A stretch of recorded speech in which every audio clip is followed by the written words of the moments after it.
This is something I think that we should talk more about here on YouTube.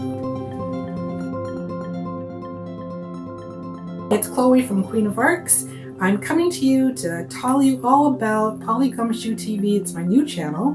It's a channel that discusses process and systems.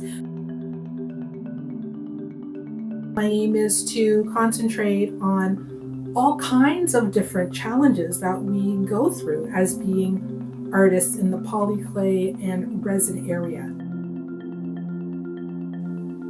I got most of my experience working as an optical professional in the film and television industry here in Toronto. With the film industry, it's a hurry up and wait industry, and you have to be able to do things and solve problems very quickly and make your product very, very quickly. And in studying optics, I've gotten to learn a lot about plastics, what to do, what not to do, and how they behave. So it's extremely important, especially if you're trying to make a quality product and get it out to your clientele and not have a lot of returns, that you understand process and you come up with your own. So subscribe to the channel where we talk all about process so that you can incorporate it into your own system on Gumshoe TV.